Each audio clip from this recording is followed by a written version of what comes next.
ਪਿਆਰੇ ਦੋਸਤੋ, ਮੇਰਾ ਨਾਮ ਹੈ ਸੋਨੀ ਸਿਮਕ ਤੇ ਤੁਸੀਂ ਸੁਣ ਰਹੇ ਹੋ ਮਸੀਹੀ ਜੀਵਨ। ਅੱਜ ਅਸੀਂ ਤੀਤੁਸ ਦਾ ਖੱਤ ਦੇਖਣ ਜਾ ਰਹੇ ਹਾਂ। ਤੀਤੁਸ ਦਾ ਖੱਤ, ਉਹਦਾ ਪਹਿਲਾ ਅਧਿਆਇ ਤੇ ਉਹਦੀਆਂ ਪਹਿਲੀਆਂ 4 ਆਇਤਾਂ। ਤੇ ਤੀਤੁਸ ਜਿਹੜਾ ਇਹ ਖੱਤ ਹੈ, ਤੀਤੁਸ ਨੂੰ ਜਿਹੜਾ ਖੱਤ ਲਿਖਿਆ ਗਿਆ ਪੌਲੁਸ ਦੇ ਦੁਆਰਾ, ਪੌਲੁਸ ਜੋ ਕਿ ਰਸੂਲ ਸੀ, ਉਸ ਦੇ ਦੁਆਰਾ ਇਹ ਖੱਤ ਲਿਖਿਆ ਗਿਆ ਤੀਤੁਸ ਨੂੰ ਪੌਲੁਸ ਨੇ ਇੱਕ ਆਈਲੈਂਡ ਜੋ ਕਿ ਦਵੀਪ ਸੀ, ਉਸ ਦਾ ਨਾਮ ਹੈ ਕ੍ਰੀਟ, ਜਿਹੜਾ ਕਿ ਇੱਕ ਗ੍ਰੀਸ ਜਿਹੜੀ ਕੰਟਰੀ ਹੈ ਉਸ ਦਾ ਆਈਲੈਂਡ ਹੈ। ਅਤੇ ਗ੍ਰੀਸ ਆਈਲੈਂਡ ਕ੍ਰੀਟ ਜਿਹੜਾ ਨਾਮ ਹੈ, ਉਹਦੇ ਵਿੱਚ ਤੀਤੁਸ ਨੂੰ ਪੌਲੁਸ ਨੇ ਛੱਡ ਦਿੱਤਾ ਸੀਗਾ। ਕਿਉਂਕਿ ਉੱਥੇ ਦੇ ਜਿਹੜੇ ਚਰਚ ਸੀਗੇ, ਨਵੇਂ ਜਿਹੜੇ ਚਰਚ ਸਥਾਪਿਤ ਕੀਤੇ ਗਏ ਸਨ, ਉਹਨਾਂ ਨੂੰ ਸਿਕਸ਼ਾ ਦੀ ਲੋੜ ਸੀਗੀ, ਚੰਗੀ ਸਿਕਸ਼ਾ, ਬਾਈਬਲ ਦੀ ਸਿਕਸ਼ਾ, ਜੋ ਚੰਗੀ ਸਿਕਸ਼ਾ ਖੁਦਾਵੰਦ ਸਾਨੂੰ ਦਿੰਦਾ ਹੈ। ਤੀਤੁਸ ਜੋ ਇੱਕ ਪ੍ਰਚਾਰਕ ਸੀਗਾ, ਜਿਹੜਾ ਕਿ ਪੌਲੁਸ ਦੇ ਅੰਡਰ ਆਉਂਦਾ ਸੀਗਾ। ਪੌਲੁਸ ਨੇ ਉਸ ਨੂੰ ਸਿਖਾਇਆ ਅਤੇ ਚੰਗੀ ਸਿਕਸ਼ਾ ਦਿੱਤੀ ਬਾਈਬਲ ਦੇ ਵਿੱਚੋਂ। ਤੀਤੁਸ ਨੂੰ ਖੱਤ ਇਸ ਕਰਕੇ ਲਿਖਿਆ ਗਿਆ ਤਾਂ ਕਿ ਉਹ ਜਿਹੜੇ ਸਥਾਪਿਤ ਕੀਤੇ ਹੋਏ ਚਰਚ ਸੀ, ਉਹਨਾਂ ਦੇ ਲੋਕਾਂ ਨੂੰ ਸਮਝਾ ਸਕੇ ਖੁਦਾਵੰਦ ਦਾ ਵਚਨ, ਅਤੇ ਉਹਨਾਂ ਚਰਚਾਂ ਦੇ ਵਿੱਚ ਖੁਦਾਵੰਦ ਦੇ ਜਿਹੜੇ ਖਾਦਮ ਸੀ, ਉਹਨਾਂ ਨੂੰ ਚੰਗੀ ਸਿਕਸ਼ਾ ਸਿਖਾ ਸਕੇ ਬਾਈਬਲ ਦੇ ਵਿੱਚੋਂ। ਜਿਹੜੇ ਖਾਦਮ ਹੁੰਦੇ ਹਨ ਚਰਚਾਂ ਦੇ ਵਿੱਚ, ਜੇ ਉਹਨਾਂ ਦੀ ਸਿਕਸ਼ਾ ਸਹੀ ਨਾ ਹੋਵੇ ਅਤੇ ਉਹਨਾਂ ਨੇ ਬਾਈਬਲ ਉਸੇ ਤਰ੍ਹਾਂ ਸਿਖਾਉਣੀ ਹੈ ਜਿੱਦਾਂ ਉਹ ਸਮਝਦੇ ਹਨ। ਜੇ ਸਾਨੂੰ ਬਾਈਬਲ ਦੀ ਸਮਝ ਨਹੀਂ ਹੈ ਚੰਗੀ, ਬਾਈਬਲ ਦੀ ਸਿਕਸ਼ਾ ਫਿਰ ਜਦੋਂ ਅਸੀਂ ਦੂਜਿਆਂ ਲੋਕਾਂ ਨੂੰ ਦਿੰਦੇ ਹਾਂ ਤਾਂ ਉਹ ਵੀ ਫਿਰ ਅਸੀਂ ਗਲਤ ਦਿੰਦੇ ਹਾਂ। ਜਦੋਂ ਅਸੀਂ ਬਾਈਬਲ ਗਲਤ ਸਿਖਾਉਣ ਲੱਗ ਪਏ, ਫਿਰ ਤਾਂ ਲੋਕਾਂ ਨੇ ਆਪਣੇ ਆਪ ਹੀ ਗਲਤੀਆਂ ਕਰਨੀਆਂ ਹਨ।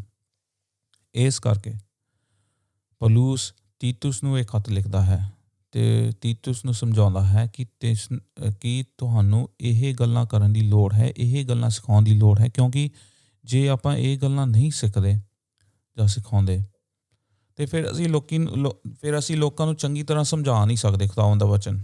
ਅਤੇ ਜੇ ਉਹਨਾਂ ਨੇ ਖੁਦਾਵੰਦ ਦਾ ਵਚਨ ਸਮਝਿਆ ਨਹੀਂ ਚੰਗੀ ਤਰ੍ਹਾਂ, ਅਤੇ ਫਿਰ ਉਹਨਾਂ ਦੀਆਂ ਜ਼ਿੰਦਗੀਆਂ ਦੇ ਵਿੱਚ ਖੁਦਾਵੰਦ ਦਾ ਜਿਹੜਾ ਬਲ ਹੈ ਅਤੇ ਖੁਦਾਵੰਦ ਦੀ ਜਿਹੜੀ ਸਮਝ ਹੈ, ਉਹ ਪੂਰੀ ਤਰ੍ਹਾਂ ਆ ਨਹੀਂ ਸਕਦੀ। ਅਤੇ ਅਸੀਂ ਪਹਿਲੀਆਂ 4 ਆਇਤਾਂ ਦੇਖਦੇ ਹਾਂ ਜੋ ਕਿ ਪੌਲੁਸ ਦਾ ਖੱਤ ਤੀਤੁਸ ਨੂੰ ਲਿਖਿਆ ਗਿਆ ਸੀਗਾ। ਉਸਦੀਆਂ ਪਹਿਲੀਆਂ 4 ਆਇਤਾਂ ਪਹਿਲੇ ਅਧਿਆਇ ਵਿੱਚੋਂ ਬਾਈਬਲ ਸਾਨੂੰ ਦੱਸਦੀ ਹੈ। ਪੌਲੁਸ ਲਿਖਦਾ ਹੈ ਇਸ ਤਰ੍ਹਾਂ: ਪਰਮੇਸ਼ਵਰ ਦੇ ਸੇਵਕ ਅਤੇ ਯਿਸੂ ਮਸੀਹ ਦੇ ਰਸੂਲ ਪੌਲੁਸ ਵੱਲੋਂ ਸ਼ੁਭ ਕਾਮਨਾਵਾਂ। ਮੈਨੂੰ ਪਰਮੇਸ਼ਵਰ ਦੇ ਚੁਣਵੇਂ ਲੋਕਾਂ ਦੇ ਵਿਸ਼ਵਾਸ ਲਈ ਸਹਾਇਤਾ ਕਰਨ ਲਈ ਭੇਜਿਆ ਗਿਆ ਸੀ। ਮੈਨੂੰ ਇਸ ਲਈ ਭੇਜਿਆ ਗਿਆ ਸੀ ਤਾਂ ਜੋ ਉਹਨਾਂ ਲੋਕਾਂ ਦੀ ਸੱਚ ਦੇ ਗਿਆਨ ਵਿੱਚ ਸਹਾਇਤਾ ਕਰ ਸਕਾਂ। ਪੌਲੁਸ ਕਹਿੰਦਾ ਹੈ ਕਿ ਯਿਸੂ ਮਸੀਹ ਨੇ ਪੌਲੁਸ ਨੂੰ ਇਸ ਕਰਕੇ ਚੁਣਿਆ ਸੀ ਤਾਂ ਕਿ ਉਹ ਲੋਕਾਂ ਨੂੰ ਪਰਮੇਸ਼ਵਰ ਦੇ ਵਚਨ ਬਾਰੇ ਦੱਸ ਸਕੇ ਅਤੇ ਉਹਨਾਂ ਨੂੰ ਉਸ ਗਿਆਨ ਬਾਰੇ ਦੱਸ ਸਕੇ ਜੋ ਕਿ ਮਸੀਹ ਯਿਸੂ ਵੱਲੋਂ ਆਉਂਦਾ ਹੈ। ਅਤੇ ਇੱਕ ਗੱਲ ਨੋਟ ਕਰਨ ਦੀ ਲੋੜ ਹੈ, ਉਹ ਇਹ ਹੈ, ਚੁਣੇ ਹੋਏ ਲੋਕ।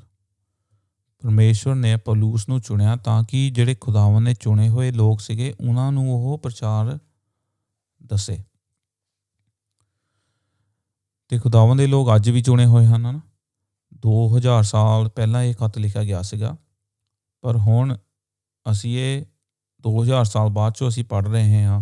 ਯਾਨੀ ਕਿ ਕਈ ਲੋਕ ਹੁਣ ਵੀ ਚੁਣੇ ਹੋਏ ਹਨ ਖੁਦਾਵੰਦ ਦੇ। ਹੁਣ ਵੀ ਕਈ ਲੋਕ ਖੁਦਾਵੰਦ ਦੇ ਨਾਮ ਨੂੰ ਜਾਣਦੇ ਹਨ ਅਤੇ ਤੌਬਾ ਕਰਦੇ ਹਨ ਆਪਣੇ ਪਾਪਾਂ ਤੋਂ, ਅਤੇ ਬਪਤਿਸਮਾ ਲੈਂਦੇ ਹਨ, ਅਤੇ ਚਰਚ ਵਿੱਚ ਜਾਂਦੇ ਹਨ, ਅਤੇ ਸੰਗਤੀ ਰੱਖਦੇ ਹਨ, ਅਤੇ ਖੁਦਾਵੰਦ ਦੀ ਸੇਵਾ ਕਰਦੇ ਹਨ, ਕਿਉਂਕਿ ਉਹਨਾਂ ਨੂੰ ਪਤਾ ਹੈ ਕਿ ਯਿਸੂ ਮਸੀਹ ਆਉਣ ਵਾਲਾ ਹੈ। ਅਤੇ ਇਸ ਕਰਕੇ ਉਹ ਨਵੀਂ ਜ਼ਿੰਦਗੀ ਜੋ ਕਿ ਯਿਸੂ ਮਸੀਹ ਦੇ ਵਿੱਚ ਹੈ, ਅਤੇ ਜਿਹੜੀ ਸਦੀਪਕ ਜ਼ਿੰਦਗੀ ਸਾਨੂੰ ਮਿਲੀ ਹੈ ਯਿਸੂ ਮਸੀਹ ਦੇ ਵਿੱਚ, ਉਸ ਦੀ ਉਹ ਹੁਣ ਵੇਟ ਕਰਦੇ ਹਨ, ਉਸ ਦਾ ਹੁਣ ਇੰਤਜ਼ਾਰ ਕਰ ਰਹੇ ਹਨ ਅਸੀਂ ਸਭ। ਪਰ ਸਾਰੇ ਮਸੀਹੀ ਲੋਕ ਯਿਸੂ ਮਸੀਹ ਦੇ ਦੁਆਰਾ ਬੁਲਾਏ ਗਏ ਹਨ, ਕਿਉਂਕਿ ਉਹ ਸਭ ਲੋਕ ਚੁਣੇ ਗਏ ਹਨ। ਅਸੀਂ ਸਭ ਜਿਹੜੇ ਮਸੀਹ 'ਤੇ ਵਿਸ਼ਵਾਸ ਕਰਦੇ ਹਨ, ਉਹ ਚੁਣੇ ਹੋਏ ਹਨ। ਅਤੇ ਇੰਗਲਿਸ਼ ਵਿੱਚ ਇੱਕ ਵਰਡ ਆਉਂਦਾ ਹੈ, ਉਹਦਾ ਨਾਮ ਹੈ ਇਲੈਕਸ਼ਨ। ਇਲੈਕਸ਼ਨ। ਖੁਦਾਵੰਦ ਨੇ ਸਾਨੂੰ ਇਲੈਕਟ ਕੀਤਾ, ਚੁਣਿਆ। ਇਲੈਕਸ਼ਨ, ਜਿੱਦਾਂ ਅਸੀਂ ਆਪਣੇ ਮੰਤਰੀਆਂ ਨੂੰ ਚੁਣਦੇ ਹਨ ਇਲੈਕਸ਼ਨ ਦੇ ਦੁਆਰਾ, ਉੱਦਾਂ ਹੀ ਖੁਦਾਵੰਦ ਨੇ ਸਾਨੂੰ ਇਲੈਕਟ ਕੀਤਾ। ਉਸ ਦੀ ਮੁਕਤੀ ਸਾਡੇ ਉੱਤੇ ਜ਼ਾਹਿਰ ਹੋ ਗਈ। ਖੁਦਾਵੰਦ ਨੇ ਸਾਨੂੰ ਚੁਣਿਆ, ਉਸ ਦੀ ਮੁਕਤੀ ਸਾਡੀਆਂ ਜ਼ਿੰਦਗੀਆਂ ਦੇ ਉੱਤੇ ਆ ਗਈ ਅਤੇ ਅਸੀਂ ਯਿਸੂ ਮਸੀਹ ਨੂੰ ਅਪਣਾ ਲਿਆ। ਅਤੇ ਇਲੈਕਸ਼ਨ ਜਿਹੜੀ ਇੱਕ ਡਾਕਟਰਿਨ ਹੈ, ਇਹ ਜਿਹੜੀ ਸਿਕਸ਼ਾ ਹੈ ਬਾਈਬਲ ਦੇ ਵਿੱਚੋਂ ਅਸੀਂ ਪੜ੍ਹਦੇ ਹਾਂ। ਅਸੀਂ ਪੜ੍ਹਦੇ ਹਾਂ ਯਹੂਨਾ ਦੀ ਇੰਜੀਲ, ਉਹਦਾ 10ਵਾਂ ਅਧਿਆਇ, ਉਸ ਦੀ 27 ਆਇਤ। ਉਹਦੇ ਵਿੱਚ ਯਿਸੂ ਮਸੀਹ ਕਹਿੰਦਾ ਹੈ, ਮੇਰੀਆਂ ਭੇਡਾਂ ਮੇਰੀਆਂ ਆਵਾਜ਼ ਸੁਣਦੀਆਂ ਹਨ ਅਤੇ ਮੈਂ ਉਹਨਾਂ ਨੂੰ ਜਾਣਦਾ ਹਾਂ ਅਤੇ ਉਹ ਮੇਰੇ ਪਿੱਛੇ ਚੱਲਦੀਆਂ ਹਨ। ਅਤੇ ਹਰੇਕ ਮਸੀਹੀ ਜਿਹੜਾ ਹੈ, ਹਰੇਕ ਮਸੀਹ ਵਿੱਚ ਜਿਹੜਾ ਚੱਲਦਾ ਹੈ, ਭੇਡ ਦੇ ਦੁਆਰਾ ਜਾਣਿਆ ਜਾਂਦਾ ਹੈ। ਜਿੱਦਾਂ ਭੇਡਾਂ ਹੁੰਦੀਆਂ ਹਨ, ਉਹ ਆਪਣੇ ਚਰਵਾਹੇ ਦੇ ਪਿੱਛੇ ਚੱਲਦੀਆਂ ਹਨ, ਉੱਦਾਂ ਹੀ ਯਿਸੂ ਮਸੀਹ ਸਾਡਾ ਚਰਵਾਹਾ ਹੈ ਅਤੇ ਅਸੀਂ ਉਹਦੇ ਪਿੱਛੇ ਚੱਲਦੇ ਹਾਂ। ਉਹਦੇ ਪਿੱਛੇ ਚੱਲਣ ਦਾ ਮਤਲਬ ਕੀ ਹੈ ਕਿ ਅਸੀਂ ਉਸ ਦੇ ਬਚਨਾਂ ਉੱਤੇ ਚੱਲਦੇ ਹਾਂ। ਅਸੀਂ ਬਾਈਬਲ ਨੂੰ ਗੰਭੀਰਤਾ ਦੇ ਨਾਲ ਲੈਂਦੇ ਹਾਂ ਅਤੇ ਉਸ ਨੂੰ ਫੋਲੋ ਕਰਦੇ ਹਾਂ। ਜਿਹੜਾ ਇੱਕ ਇਹ ਵਰਡ ਹੈ ਚੁਣਿਆ, ਖੁਦਾਵੰਦ ਨੇ ਸਾਨੂੰ ਚੁਣਿਆ, ਉਸਨੇ ਸਾਨੂੰ ਇਲੈਕਟ ਕਰ ਲਿਆ। ਬਾਈਬਲ ਵਿੱਚ ਸਾਨੂੰ ਪਤਾ ਲੱਗਦਾ ਹੈ। ਹੁਣ ਇਹ ਤੁਸੀਂ ਆਪਣੀ ਬਾਈਬਲ ਸਟੱਡੀ ਖੁਦ ਆਪ ਕਰ ਸਕਦੇ ਹੋ। ਆਇਤਾਂ ਨੂੰ ਲੱਭੋ ਬਾਈਬਲ ਦੇ ਵਿੱਚੋਂ ਅਤੇ ਜਾਣੋ, ਜੇ ਨਹੀਂ ਪਤਾ, ਕਿ ਬਾਈਬਲ ਵਿੱਚ ਅਸੀਂ ਪੜ੍ਹਦੇ ਹਾਂ ਕਿ ਖੁਦਾਵੰਦ ਨੇ ਸਾਨੂੰ ਦੁਨੀਆ ਦੇ ਬਣਾਉਣ ਤੋਂ ਪਹਿਲਾਂ ਹੀ ਚੁਣ ਲਿਆ ਸੀ। ਇਹ ਇੱਕ ਬਹੁਤ ਹੀ ਵੱਡੀ ਗੱਲ ਹੈ। ਉਸਨੇ ਤੁਹਾਨੂੰ ਕਿਉਂ ਚੁਣਿਆ, ਮੈਨੂੰ ਕਿਉਂ ਚੁਣਿਆ, ਇਸ ਦਾ ਮੈਨੂੰ ਨਹੀਂ ਪਤਾ। ਸਿਰਫ ਇਹ ਪਤਾ ਹੈ ਮੈਨੂੰ ਕਿ ਉਸਨੇ ਸਾਨੂੰ ਚੁਣਿਆ ਆਪਣੇ ਕਰਕੇ, ਕਿਉਂਕਿ ਖੁਦਾਵੰਦ ਨੇ ਸਾਨੂੰ ਪਿਆਰ ਕੀਤਾ ਅਤੇ ਸਾਨੂੰ ਉਸਨੇ ਚੁਣ ਲਿਆ ਸਦੀਆਂ ਤੋਂ ਪਹਿਲਾਂ ਹੀ। ਅਤੇ ਜਦੋਂ ਉਸਨੇ ਸਾਨੂੰ ਚੁਣ ਲਿਆ, ਹਾਲਾਂਕਿ ਅਸੀਂ ਪਾਪ ਵਿੱਚ ਫਸੇ ਹੋਏ ਸਨ, ਇਸ ਕਰਕੇ ਉਸਨੇ ਆਪਣਾ ਪੁੱਤਰ ਯਿਸੂ ਮਸੀਹ ਇਸ ਦੁਨੀਆ ਵਿੱਚ ਘੱਲਿਆ ਤਾਂ ਕਿ ਅਸੀਂ ਸਦੀਵਕ ਜੀਵਨ ਪਾ ਸਕੀਏ। ਅਤੇ ਜਿਹੜਾ ਇਹ ਸਦੀਵਕ ਜੀਵਨ ਹੈ, ਅਸੀਂ ਆਪਣੇ ਕੰਮਾਂ ਦੇ ਰਾਹੀਂ ਨਹੀਂ ਪਾਉਂਦੇ, ਅਸੀਂ ਇਹ ਕਿਰਪਾ ਦੇ ਰਾਹੀਂ ਪਾਉਂਦੇ ਹਾਂ। ਇਸੇ ਕਰਕੇ ਖੁਦਾਵੰਦ ਪੌਲੁਸ ਦੇ ਦੁਆਰਾ ਗੱਲ ਕਰਦਾ ਹੈ ਫਿਰ ਤੀਤੁਸ ਦਾ ਖੱਤ, ਉਹਦਾ 2 ਅਧਿਆਇ ਅਤੇ ਉਸ ਦੀ 11ਵੀਂ ਆਇਤ ਵਿੱਚ, ਕਿ ਖੁਦਾਵੰਦ ਦੀ ਕਿਰਪਾ ਹੁਣ ਸਾਰਿਆਂ ਉੱਤੇ ਪ੍ਰਗਟ ਹੋ ਗਈ ਹੈ। ਅਸੀਂ ਕਿਰਪਾ ਦੇ ਦੁਆਰਾ, ਗ੍ਰੇਸ ਦੇ ਦੁਆਰਾ ਬਚਾਏ ਜਾਂਦੇ ਹਾਂ। ਖੁਦਾਵੰਦ ਦੀ ਕਿਰਪਾ ਦੇ ਕਰਕੇ ਅਸੀਂ ਬਚਾਏ ਜਾਂਦੇ ਹਾਂ। ਨਾ ਕਿ ਤੁਸੀਂ ਸਪੈਸ਼ਲ ਹੋ, ਨਾ ਕਿ ਮੈਂ ਸਪੈਸ਼ਲ ਹਾਂ, ਇਸ ਕਰਕੇ ਅਸੀਂ ਬਚਾਏ ਜਾਂਦੇ ਹਾਂ। ਖੁਦਾਵੰਦ ਨੇ ਸਾਨੂੰ ਚੁਣਿਆ ਆਪਣੇ ਲਈ। ਫਿਰ ਅਸੀਂ ਪੜ੍ਹਦੇ ਹਾਂ ਕਿ ਜਿਹੜੇ ਚੁਣੇ ਹੋਏ ਲੋਕ ਹਨ, ਉਹ ਯਿਸੂ ਮਸੀਹ ਨੂੰ ਪ੍ਰਭੂ ਇਸੇ ਕਰਕੇ ਕਹਿ ਸਕਦੇ ਹਨ ਕਿਉਂਕਿ ਉਹਨਾਂ ਨੂੰ ਹੁਣ ਪਵਿੱਤਰ ਆਤਮਾ ਮਿਲ ਗਿਆ ਹੈ। ਪਵਿੱਤਰ ਆਤਮਾ ਜੋ ਹੈ, ਹੁਣ ਕਈ ਲੋਕ ਪੰਜਾਬ 'ਚ ਕਹਿੰਦੇ ਹਨ ਪਵਿੱਤਰ ਆਤਮਾ ਉਹਨਾਂ ਲੋਕਾਂ ਦੇ ਕੋਲ ਨਹੀਂ ਹੈ ਜਿਹੜੇ ਕਿ ਗੈਰ ਜ਼ਬਾਨਾਂ ਨਹੀਂ ਬੋਲਦੇ। ਐਕਚੁਅਲੀ ਇਹ ਬਿਲਕੁਲ ਹੀ ਵਿਅਰਥ ਗੱਲ ਹੈ ਅਤੇ ਇਹ ਬਹੁਤ ਹੀ ਗਲਤ ਗੱਲ ਹੈ, ਕਿਉਂਕਿ ਜਦੋਂ ਪਵਿੱਤਰ ਆਤਮਾ ਕਿਸੇ ਇਨਸਾਨ ਦੀ ਜ਼ਿੰਦਗੀ ਦੇ ਵਿੱਚ ਆਉਂਦਾ ਹੈ, ਉਹ ਆਉਂਦਾ ਹੈ ਇਸ ਕਰਕੇ ਕਿ ਉਹ ਜਿਹੜੇ ਖੁਦਾਵੰਦ ਦੇ ਲੋਕ ਹਨ, ਜਿਹੜੇ ਕਿ ਭਟਕੇ ਹੋਏ ਹਨ, ਜਿਨ੍ਹਾਂ ਨੂੰ ਹਲੇ ਖੁਦਾਵੰਦ ਦੇ ਬਾਰੇ ਪਤਾ ਨਹੀਂ ਹੈ, ਉਹਨਾਂ ਕੋਲ ਉਹ ਜਾਂਦਾ ਹੈ ਅਤੇ ਖੁਦਾਵੰਦ ਦਾ ਵਚਨ ਜਦੋਂ ਉਹ ਲੋਕ ਸੁਣਦੇ ਹਨ ਅਤੇ ਉਹਨਾਂ ਦੇ ਦਿਲਾਂ ਨੂੰ ਉਹ ਕਾਇਲ ਕਰਦਾ ਹੈ ਅਤੇ ਉਹਨਾਂ ਨੂੰ ਤੌਬਾ ਦੇ ਰਾਹ ਵੱਲ ਲੈ ਕੇ ਜਾਂਦਾ ਹੈ। ਅਤੇ ਉਸ ਤੋਂ ਬਾਅਦ ਉਹ ਤੌਬਾ ਕਰਦੇ ਹਨ ਅਤੇ ਪ੍ਰਾਸ਼ਚਿਤ ਕਰਦੇ ਹਨ ਅਤੇ ਖੁਦਾਵੰਦ ਦੀ ਨਾਮ ਨੂੰ ਮਹਿਮਾ ਦਿੰਦੇ ਹਨ ਅਤੇ ਖੁਦਾਵੰਦ ਨੂੰ ਪ੍ਰਭੂ ਕਹਿਣ ਲੱਗ ਪੈਂਦੇ ਹਨ। ਇਸ ਕਰਕੇ ਸਾਨੂੰ ਪਤਾ ਲੱਗਦਾ ਹੈ ਕਿ ਇਸ ਇਨਸਾਨ ਦੇ ਵਿੱਚ ਹੁਣ ਪਵਿੱਤਰ ਆਤਮਾ ਦਾ ਕੰਮ ਚੱਲ ਰਿਹਾ ਹੈ ਅਤੇ ਪਵਿੱਤਰ ਆਤਮਾ ਦੇ ਕਰਕੇ ਹੀ ਅਸੀਂ ਖੁਦਾਵੰਦ ਨੂੰ ਜਾਣਦੇ ਹਾਂ। ਅਤੇ ਇਸੇ ਕਰਕੇ ਪੌਲੁਸ ਇਹ ਕਹਿੰਦਾ ਹੈ, ਪਹਿਲਾ ਕੁਰਿੰਥੀਆਂ ਉਹਦਾ 12ਵਾਂ ਅਧਿਆਇ ਅਤੇ ਉਹਦੀ 3 ਆਇਤ, ਕਿ ਕੋਈ ਵੀ ਯਿਸੂ ਮਸੀਹ ਨੂੰ ਪ੍ਰਭੂ ਨਹੀਂ ਕਹਿ ਸਕਦਾ ਬਿਨਾਂ ਪਵਿੱਤਰ ਆਤਮਾ ਦੇ। ਅਤੇ ਜੋ ਕਈ ਪਾਸਟਰ ਜਾਂ ਜੋ ਕਈ ਮਸੀਹੀ ਲੋਕ ਹਨ, ਉਹ ਕਹਿੰਦੇ ਹਨ ਉਹ ਬੰਦਾ ਗੈਰ ਜ਼ਬਾਨ ਨਹੀਂ ਬੋਲਦਾ ਅਤੇ ਉਹਦੇ 'ਚ ਪਵਿੱਤਰ ਆਤਮਾ ਨਹੀਂ ਹੈ। ਇਹ ਬਿਲਕੁਲ ਹੀ ਗਲਤ ਗੱਲ ਹੈ। ਮੈਂ ਇਹ ਜਿਹੜਾ ਗੈਰ ਜ਼ਬਾਨ ਦਾ ਟੌਪਿਕ ਹੈ, ਮੈਂ ਇਸ ਦੇ ਉੱਤੇ ਵੀ ਗੱਲ ਕਰੂੰਗਾ ਸ਼ਾਇਦ ਕੁਛ ਹਫ਼ਤਿਆਂ ਦੇ ਵਿੱਚ। ਪਰ ਜਿਹੜਾ ਅੱਜ ਦਾ ਟੌਪਿਕ ਹੈ ਕਿ ਚੁਣੇ ਹੋਏ ਕਿੱਦਾਂ ਪਤਾ ਲੱਗਦਾ ਹੈ ਸਾਨੂੰ ਅਸੀਂ ਚੁਣੇ ਹੋਏ ਹਨ। 4 ਗੱਲਾਂ ਪੌਲੁਸ ਆਖਦਾ ਹੈ ਇਸ ਪੈਸੇਜ ਦੇ ਵਿੱਚ। ਇਸ ਜਿਹੜਾ ਅਧਿਆਇ ਅਸੀਂ ਪੜ੍ਹਿਆ, ਤੀਤੁਸ ਦਾ ਖੱਤ, ਪਹਿਲਾ ਅਧਿਆਇ ਅਤੇ ਉਸ ਦੀ 1 ਤੋਂ 4 ਆਇਤ, ਅਤੇ ਉਹਦੇ ਵਿੱਚ 4 ਗੱਲਾਂ ਤੀਤੁਸ ਆਖਦਾ ਹੈ ਜੋ ਕਿ ਅਸੀਂ ਮਸੀਹੀ ਲੋਕਾਂ ਦੇ ਵਿੱਚ ਪਾਉਂਦੇ ਹਾਂ। ਉਹ ਇਹ ਹੈ, ਜਿਹੜੇ ਕਿ ਮਸੀਹੀ ਲੋਕ ਚੁਣੇ ਹੋਏ ਹਨ, ਉਹਨਾਂ ਨੂੰ ਹੁਣ ਗਿਆਨ ਹੈ ਯਿਸੂ ਮਸੀਹ ਦੇ ਸੱਚ ਦਾ। ਉਹਨਾਂ ਨੂੰ ਗਿਆਨ ਹੈ ਯਿਸੂ ਮਸੀਹ ਦੇ ਸੱਚ ਦਾ, ਜੋ ਕਿ ਅਸੀਂ ਪੜ੍ਹਦੇ ਹਾਂ ਪਹਿਲੀ ਅਤੇ ਦੂਜੀ ਆਇਤ ਵਿੱਚ। ਅਤੇ ਇਹ ਸੱਚੇ ਲੋਕਾਂ ਨੂੰ ਪਰਮੇਸ਼ਵਰ ਦੇ ਸੱਚ ਦੇ ਗਿਆਨ ਵਿੱਚ ਸਹਾਇਤਾ ਕਰ ਸਕਾਂ। ਜਿਹੜੇ ਕਿ ਮਸੀਹ ਲੋਕ ਹਨ, ਜਿਹੜੇ ਕਿ ਸੱਚੇ ਮਸੀਹੀ ਹਨ, ਚੁਣੇ ਹੋਏ ਮਸੀਹੀ ਹਨ। ਕਈ ਆਪਣੇ ਆਪ ਨੂੰ ਮਸੀਹ ਨਾਮ ਨਾਲ ਕਹਿਲਾਉਂਦੇ ਹਨ, ਪਰ ਉਹ ਯਿਸੂ ਮਸੀਹ ਦੇ ਗੱਲਾਂ ਉੱਤੇ ਚੱਲਦੇ ਨਹੀਂ ਹਨ ਅਤੇ ਉਹ ਯਿਸੂ ਮਸੀਹ ਦੇ ਸੱਚ ਨੂੰ ਫੜਦੇ ਨਹੀਂ ਹਨ। ਪਰ ਯਿਸੂ ਮਸੀਹ ਦਾ ਸੱਚ ਕੀ ਹੈ? ਉਹ ਉਸਦਾ ਬਾਈਬਲ ਹੈ। ਬਾਈਬਲ ਹੀ ਖੁਦਾਵੰਦ ਦਾ ਸੱਚ ਹੈ, ਕਿਉਂਕਿ ਬਾਈਬਲ ਦੇ ਵਿੱਚ ਹੀ ਸਾਨੂੰ ਖੁਦਾਵੰਦ ਦੀਆਂ ਗੱਲਾਂ ਦਾ ਪਤਾ ਲੱਗਦਾ ਹੈ। ਅਤੇ ਦੂਜੀ ਗੱਲ ਉਹ ਕਹਿੰਦਾ ਹੈ ਕਿ ਇੱਕ ਗੋਡਲੀ ਲਿਵਿੰਗ।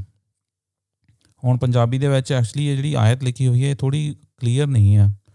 ਉਹਦੇ ਵਿੱਚ ਉਹ ਪੌਲੁਸ ਇਹ ਕਹਿੰਦਾ ਹੈ, ਅਤੇ ਇਹ ਸੱਚੇ ਲੋਕਾਂ ਨੂੰ ਪਰਮੇਸ਼ਵਰ ਦੀ ਸੇਵਾ ਕਰਨ ਦੀ ਜਾਂਚ ਸਿਖਾਵਾਂ।